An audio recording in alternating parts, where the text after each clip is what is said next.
Good morning, everyone. Thank you for coming out to our program this morning. My name is Benjamin Neely. I'm the Executive Director of the Burke Civic Center, and pleasure to have you here. Just have a few announcements here. First, I'd like to, Veterans Day, I'd like to thank all of our veterans with the active duty military. And just an announcement, we do have free museum admission for veterans, active duty military, and their guests. And we left ourselves open. You show up with a bus full of people, we're going to let you all in for free. You have a veteran with you or an active duty military. So that is good through March 1st next year. So we hope folks will take advantage of that. Another important announcement, we have a printmaking class that starts at noon today. So right after this program, and there's still four slots available. And our museum curator, Amber, she is doing linoleum carving. They're doing a pagoda. They're doing the pagoda on there. It's very nice. And if you think, I don't have art skills, so I'm not going to do it, I guarantee you she will pull it out of you. You will be amazed by your own hidden talent if you work with her. So that we can get you set up for if you think you're interested in that right after the program. And then a couple of upcoming programs that we have going on here. They're all December. Wow. The year's almost over here. December 2nd, we have Amber's doing another brunch and brushes from 10 a.m. to 1. And that's a painting class. And she's doing a holiday motif. It's an angel. It's Pennsylvania German design. And again, if you think, well, I can't paint, Ben, I can't carve in linoleum, just leave it alone. I guarantee you're going to do great. People are always surprised and they have a nice time.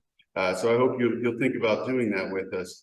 On December 8th, Vicky's taking folks on a bus tour. We're doing a day bus tour. It's a Friday. Holiday Historic House tour to Colonial Pennsylvania Plantation. And that's in Ridley Creek State Park in Delaware County.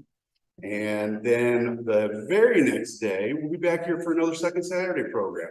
So we're going to have Michelle Lynch with us, who's a reporter at the Reading Eagle. She used to be an editor for the Historical Review of Berks County, our magazine, and she will be doing Revolutionary Refugees at Reading and using excerpts of period diaries, letters, and other resources. She's going to tell the story of Philadelphia's premier families as they evacuated to Reading in mid-September of 1777. So that would be a really neat program. And if you stick around after that, Vicky, she's done taking people on the bus trip. The very next day, she's going to come to set out pastries for everybody in the program, and then she's going to get ready. She's doing a basket class that will start at noon. All right, and it's a quilted Christmas fall ornament workshop where she'll teach you how to weave vibrant red and green colored reeds into basket shapes like Christmas stockings. So pretty neat. So I hope maybe you think about that too. If you want to learn more about our programs, you can go on our website, berkshistory.org, or you can follow us on Facebook or Instagram if you're doing that on social media. We post a lot of things there as well. So it's a great way to stay informed. All these programs, we have special prices for members. So if you're a member, you get a discount. If you're not a member, we can fix that for you. Right out there in the lobby, we'd be happy to sign you up. I'm happy to have you as a member. And not only special discounts, prices, and offers, but we also, and I mentioned the Historical Review of Berks County, if you're not familiar with that, that is a quarterly publication that we've been putting out since 1935. And it's a wonderful collection of local history articles. And so if you're a local history buff, and I think you might be since you're here this morning, I think you'd really enjoy the magazine too. So today's program is our main event here. We have Mr. Dennis Damiani with us, who has a real passion for researching local veteran stories. And we're really excited to have him here today to do a nice special program for us on Veterans Day. And today's going to be talking about Homer, a local boy who lost his life on a submarine. I hope that you'll help me welcome to the podium, Mr. Dennis Damiani. Thank you.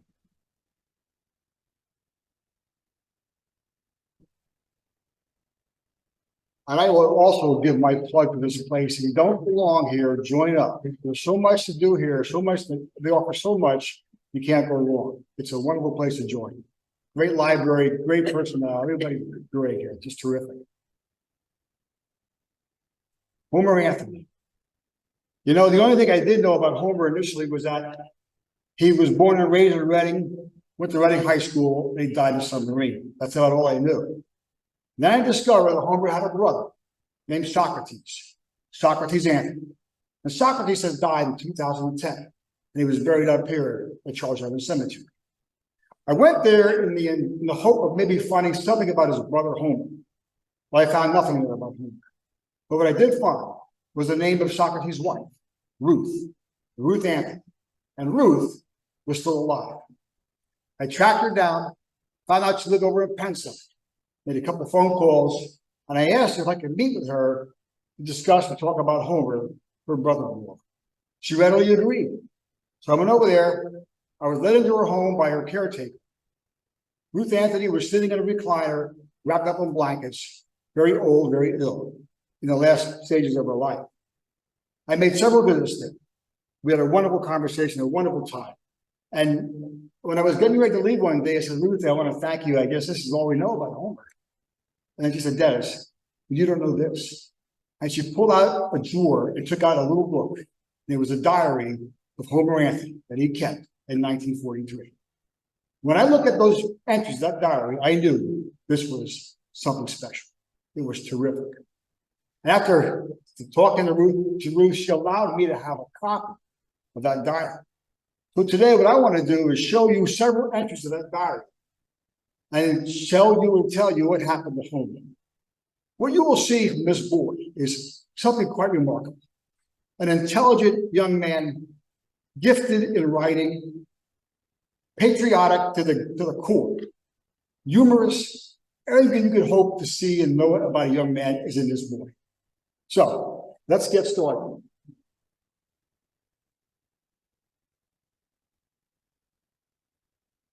The first picture we have here is Homer Anthony and his brother Socrates. Could you find a cuter picture of two boys who aren't even smiling? They are terrific. It's a beautiful picture. Homer's wearing the white sailor outfit, and that's his brother Sox. Homer grows up in Reading. He attends Reading High School, and he graduates in 1941. And it says here, Lafayette, here comes Tony. He wants to know the secret of picking football winners, a collector of coins and books. And now we know something about Homer. He wanted to go to college. He liked to read, liked sports. Pretty typical American teenage boy. As I'm looking, I find another yearbook. Same picture. Only this time, Homer wrote something. Life is real.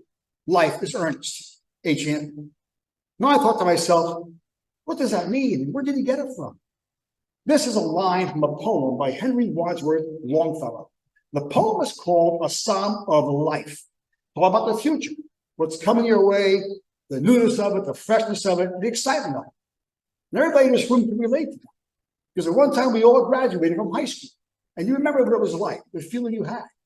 Whether it was college or the military or a job, whatever it was going to be new. It was going to be different. It was going to be real. It was going to be earnest. And he felt that way. And he got up from reading that book, reading that poem by Longfellow. Well, Homer graduated in 41. He spent the entire year of 42 working different jobs. The war is going on now. And now Homer decides it's time to enlist. So he joined the United States Navy. And there he is. Now what I want to do is I want to show you the world through the eyes of a 19-year-old boy in 1943. A world very much like ours, and yet a world very much unlike ours. But when you see these entries, think about the time. You've got to think about your time here. You know, he had no access to what we have today. All he did was read, and he just put his thoughts together from what he read. So Homer, you open up the diary, and the first thing you see is what he writes here. Being good or bad, one brief year in the life of Homer Anthony. And then he proceeds to check off every date that he makes an entry. January 1st, 1941, till 1943, until July 4th, 1943. Then there are no more entries, none. You turn the page and you see his creed. A creed is a statement of beliefs. This is what he believed in. Creed, not for me the civil strife, not for me the mundane breath. I shall live the hero's life. I shall die the hero's death.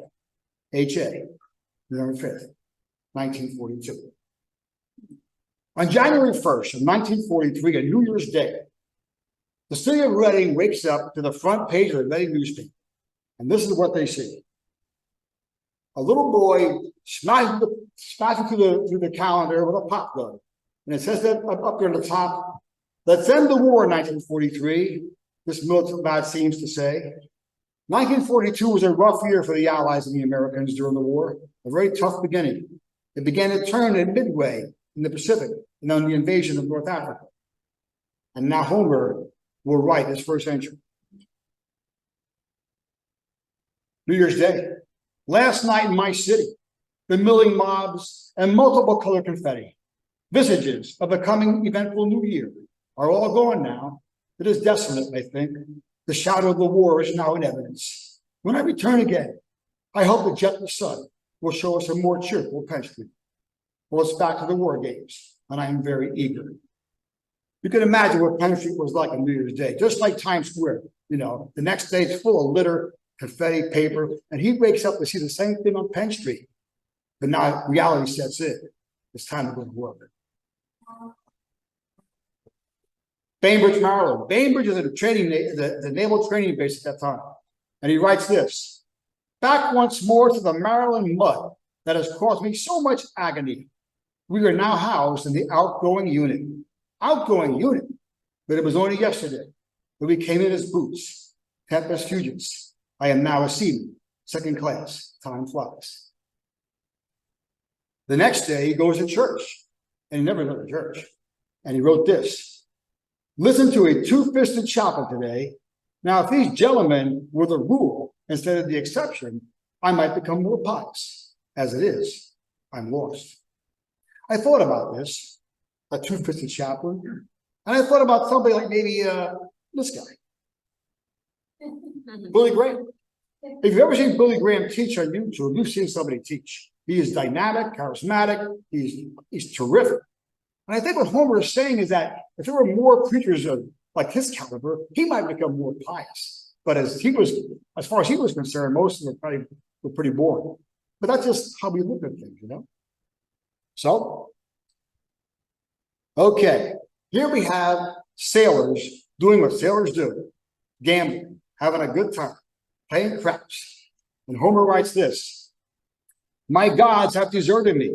They were always by my side at the gaming table, and as they gave me advice, along with their sinful smiles, I won and was happy. Now they are courting someone else, and I have lost $18. There are now only 12 iron men between me and utter destitution. But Anthony, crushed to earth, shall rise again. Or is Oscar Wilde right when he claims he does not win who plays sin? Another example of Homer and his literary background: Longfellow, Oscar Wilde. You don't just write those things down if you don't know them. He read a lot of things. Today, we leave for Norfolk, Virginia, where I will attend the torpedo school. I hear it's a tough town for sailors. Well, a town is better than no town, such as we haven't got here in Bainbridge. A battered map tells me it is 414 miles from Reading town and has a population of 143,000. All but one of our fellows is going. There are 36 of us, but only 35 can go. Weiss, the admiral, remains. When I enter Norfolk, the town will have color added to it, but naturally. he thought highly of himself, I guess. Well, this is Norfolk, Virginia in 1943. It's a naval base. It's a huge base. It's full of people, pedestrians, sailors, engineers. And as you can see, all those ships. And in the middle of that picture, those black shaped things, those are submarines. Homer's destiny. Today, I began to study the Bible. I have neglected this book too long. Not that I'm religiously inclined or becoming so, but no one is considered well read without being acquainted with this, the world's best seller. I don't think Christ is God or God's son, and I don't pretend anything else. I will not be a hypocrite. Christ was a great man, the best and wisest teacher in history. I will read his book, from the Gnostics point of view. This entry disturbed Ruth Anthony. Ruth Anthony was a very devout Greek Orthodox Christian. And when I talked to her about this entry, she said, you know, Dennis, Homer was an atheist. I said, you know, Ruth, I don't know. To me, he's looking. A young person is always looking for the meaning of life. And Homer, I think he was looking. The fact that he would open up that book and read it tells me he's searching. I don't think he was an atheist. I think he was looking.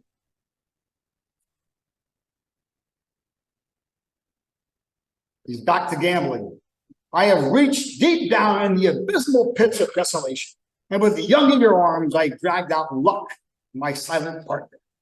He and my guides hit the gaming table, where a vicious game of blackjack was in progress. After 6 hours of endless exchanges, I and my coterie gathered in our ill-got gains and walked nonchalantly away, gayer, richer fellows. I now have $41. I am so happy. Yeah, we know, brother. $41 in today's money is almost $900. That's a lot of money. And he won some big bucks. And now he does something quite remarkable. He takes his pencil and he circles the word hat. And he draws a line down the bottom and he writes this. If this word was omitted, the whole damn thing would be better constructed. Miss Runyon, please note. Miss Runyon, please note. Let me tell you about Miss Runyon. Mildred Runyon. Mildred Runyon was an English teacher at Reading High School. Well loved and well respected by everyone. She guided us through Arch Salama's hazards and just can't tolerate long telephone conversations. Has a smile we'll always cherish. A marvelous sense of humor. Mildred gets hired in 1933 and she works in that school for 10 years. By 1943, she is promoted to be the vice principal of that high school. A feat that had to be groundbreaking for a woman at that point. She's in that position for 1 year. Then she takes ill. She goes to the hospital. Her appendix has burst. She's in there for 17 days. And then she dies. The following year, the staff and students of Reading High School decide to dedicate an entire page to this woman. This is what they did.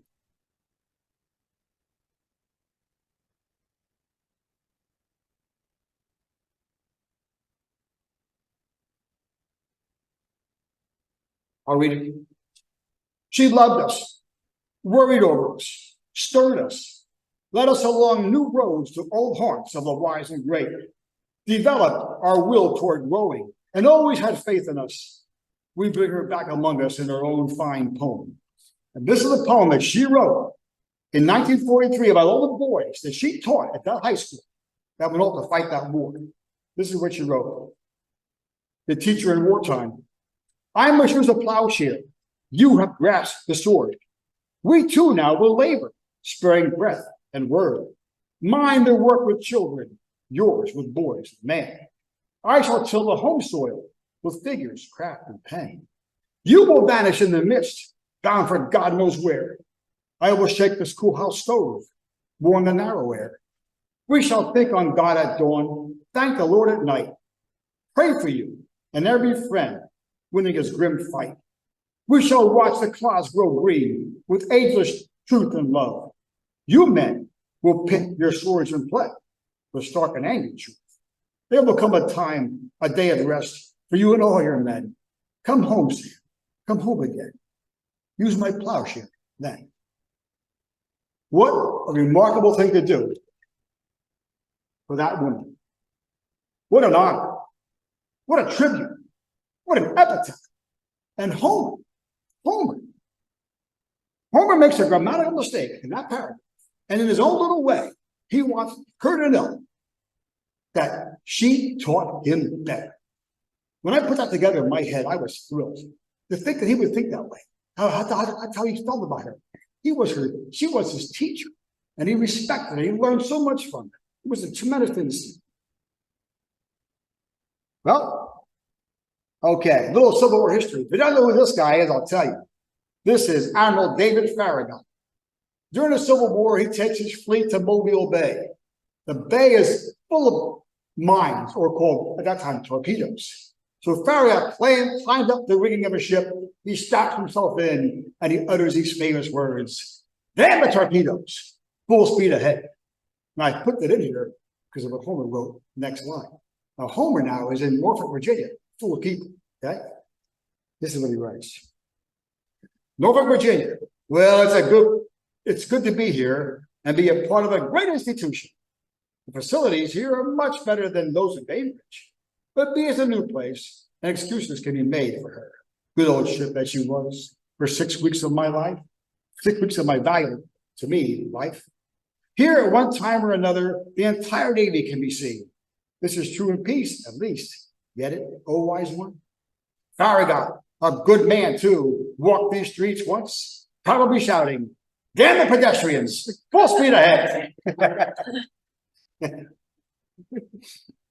Well, now it turns somber. January 9th. This afternoon at 1400, the officer of the day called me and told me that my father had died yesterday morning. There were not many tears in my eyes, but they drowned my heart.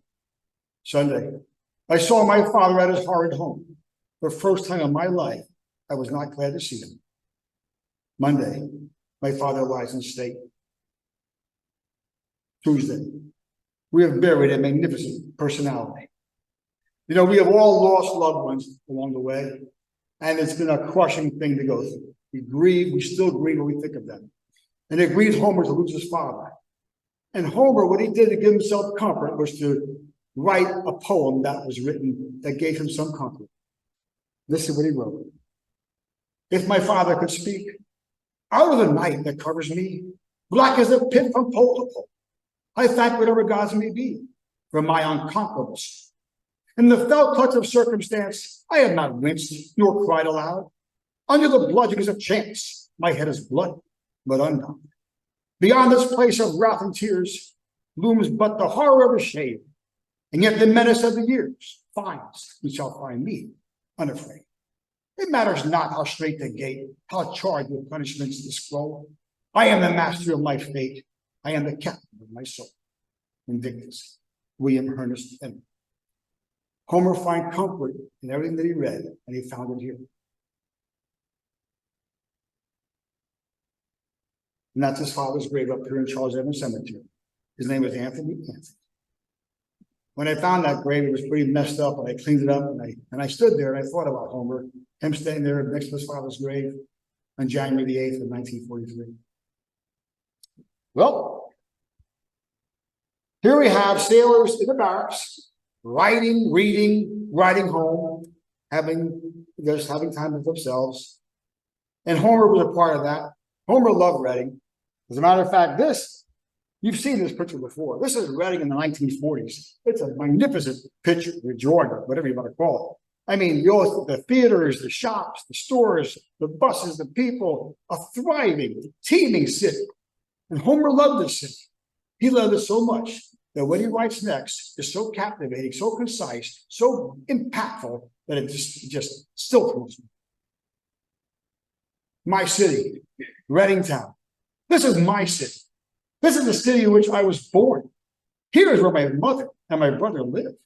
Here is where I buried my father. These familiar streets are rich with my most cherished memories. On these corners rest the schools where the golden years of my life were spent. This is the home of my friends. There are larger cities. There are greater cities. There are cities far more beautiful. But wherever I may roam, whatever ports or towns or villages I may see and visit, wherever I may die, this city, my city, will be first in my heart forever. Who writes that? Who writes that? Very few people. 19 years old. No. Now he comes face to face with racism. And he writes this. They definitely draw the race line down here in Virginia. I have seen the Union Station doors down on Main Street marked white, white, white, white, and woe to the darky who passes through them. I also heard a colored man humbly ask the streetcar conductor if he could sit in the back of the car. No Negro can sit with a white man, and the conductor has police authority to assign passengers to whatever seats he wishes. There must absolutely be a segregation of races. The one who was born in the northern climes, it comes as a surprise, but an interesting one, nevertheless. Homer, I'm sure, saw racism in Pennsylvania, but he didn't see it to the extent that he saw it in Virginia. He saw things like this. This is 1943 in Detroit, Michigan, where these people are dragging that poor man out of that bus. Not the thing that Homer saw for the first time in his life, and it affected him. Now, whoever's been in the service, I know there's some guys here who've been in the service, this is boot camp, Navy boot camp. This is a Navy CPO giving a full broadside to a Navy recruit, and they like to yell at everybody. And Homer relates to this because it's funny. He says this. There are many things in the Navy that are always good for a chuckle, but the most amusing one to me is what I call the Navy accent. For instance, instead of saying, gentlemen, gentlemen, your vociferousness is causing me undue pain, so please teach your English chatter. A CPO shouts out, cut the hell up, you gobs, you think I make damn nerves. I have seen and heard many CPOs, and the accent was a characteristic of each one of them. And I believe the accent is a tradition of the United States Navy. Oh, you don't know this. This is Jimmy Cagney. In 1942, James Cagney stars in a movie called Yankee Doodle Dandy, and he portrays George M. Cohan, great American lyricist and entertainer. He wrote many patriotic songs. It was the picture of the year. Cagney wins the Academy Award, and everybody goes to watch this movie. It's a war-promoting movie, actually. So Homer goes to the movie. Well, this next scene, this is the last scene of that movie. Cohan, played by Cagney, walking down the street, and they're singing that famous song, Over There. You've heard it, Over There. It's a great song, Over There, Over There. So Homer writes this. I love the Cohan tunes. Over and over again, I whistle and sing the eternal melodies of one of America's character institutions. Cohan is dead, but what a legacy of magic beauty he has left us. Many consider Over There his greatest triumph, and a great song it is. But Yankee Doodle still has the warmest place on my heart. It is continually on my lips. This song, above all others, is Cohan's autobiography, the story of a man in love with his country, America, big, young, sprawling, ever growing, ever climbing. Homer loved America.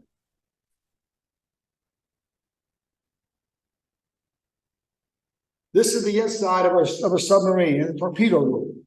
This is where Homer wants to be. He wants to be a member of the torpedo crew in the submarine, and he works very hard at getting there. As a matter of fact, this is not Homer. This is something Homer would have been doing. A sailor reading a book on a cot that's suspended over a torpedo. That's how tight it was in there. I've been in a submarine down in Galveston, Texas, a World War II submarine, just like this one. Made as tight as can be. Homer's in there. Homer writes this. There are 9 of us in the submarine torpedo class. Most of the boys have had mechanical experience. I seem to be the only poet in the class. I never tinkered with any kind of motor in my life, but learn the torpedo I will, and I won't be last in my class either. The names of the other fellows, mine is a close approximate of the correct spelling, are Burns, Cohen, Ileto, Carter, Plotz, Roselle, Kalachi. I know I've killed this one, and D'Antoni. The spelling of my instructor's name is beyond me. The poet in the class. There are other entries in the diary where his friends, they give him a nickname. They call him Shakespeare. Hey, Shakespeare, come here, come here. What does this mean? And he'd run over there and tell him what it means. He always read.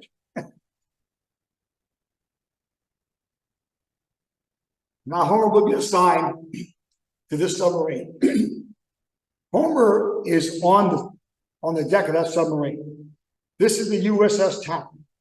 The Tang will go down in history as the most lethal submarine in the history of the American Navy in World War II. It is a killing machine. They go on 5 major missions or patrols. On its first mission, it will sink 10 Japanese ships. Homer's in there. On its second mission, they will go out on a rescue operation to pick up American pilots whose planes have crashed into the sea. These are those men waiting to be rescued on that aircraft. And the tank is here, drawing up survivors of that incident. Excuse me.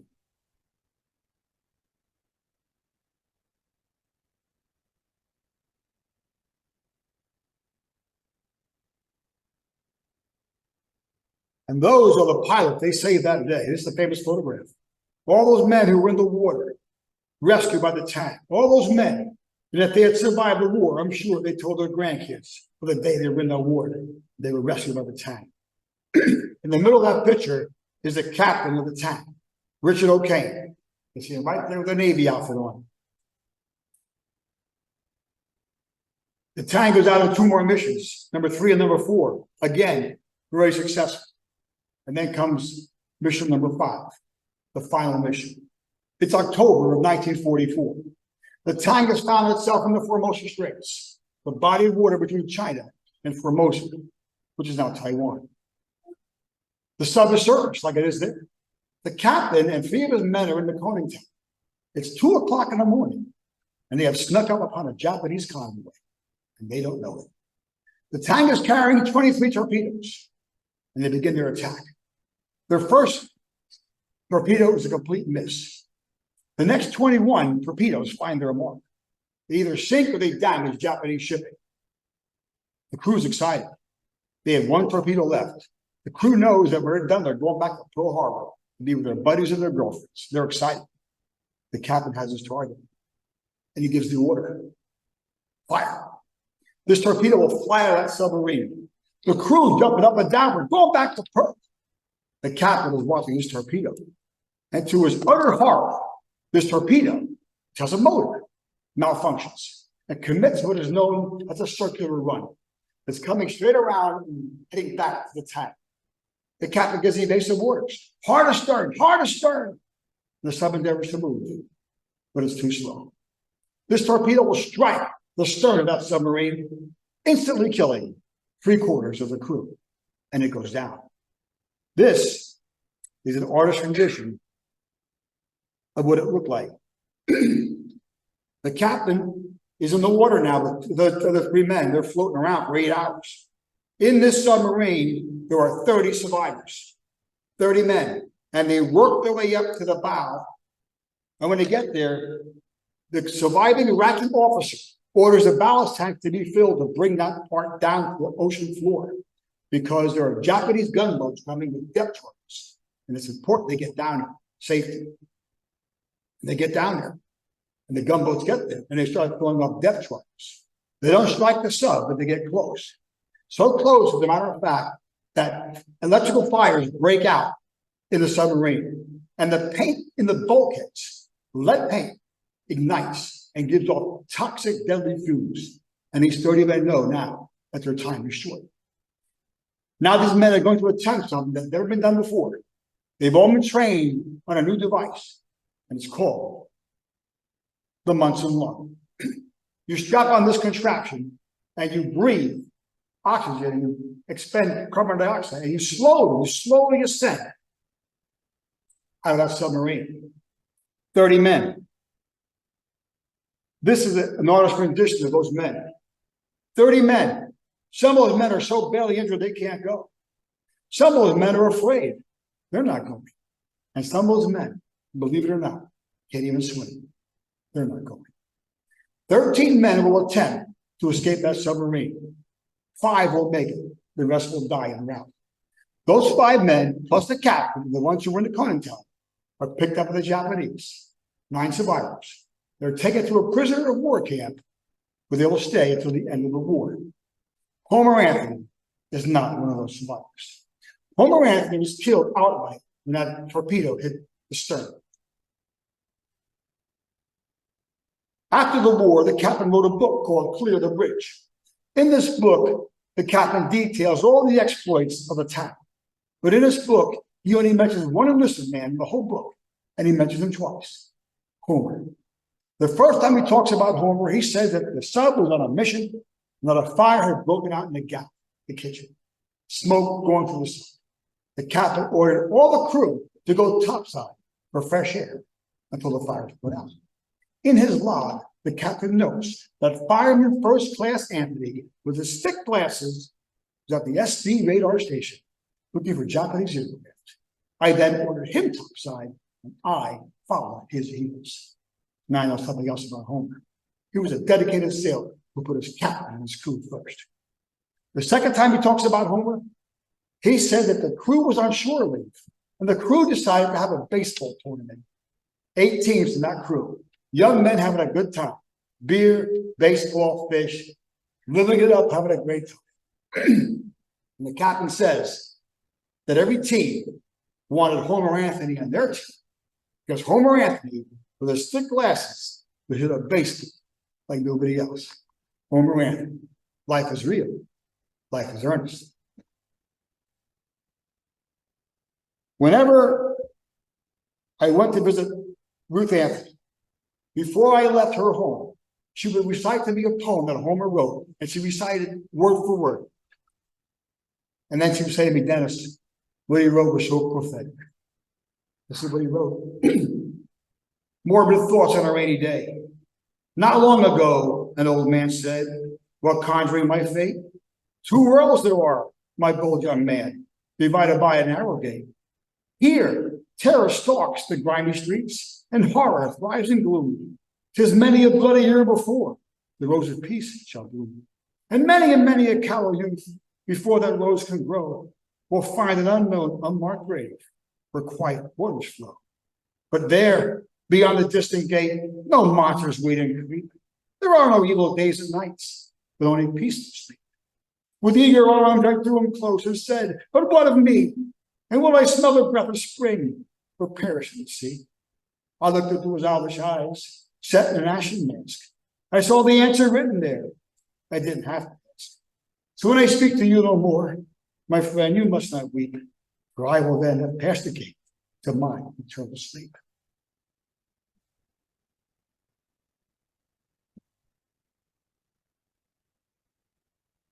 I would like to end this program now with something.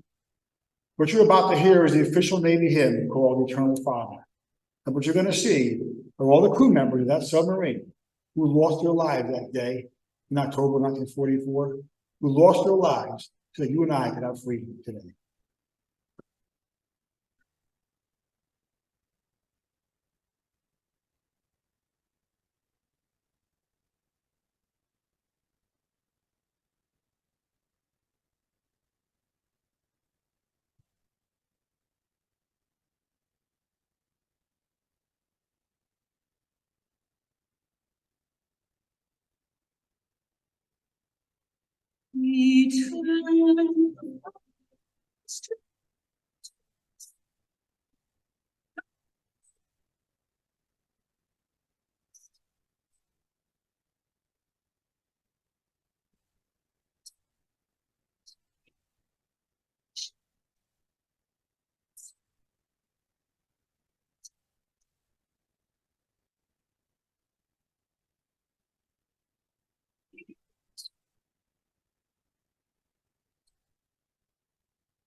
We see.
That's our home, our very own home from Reading, Pennsylvania.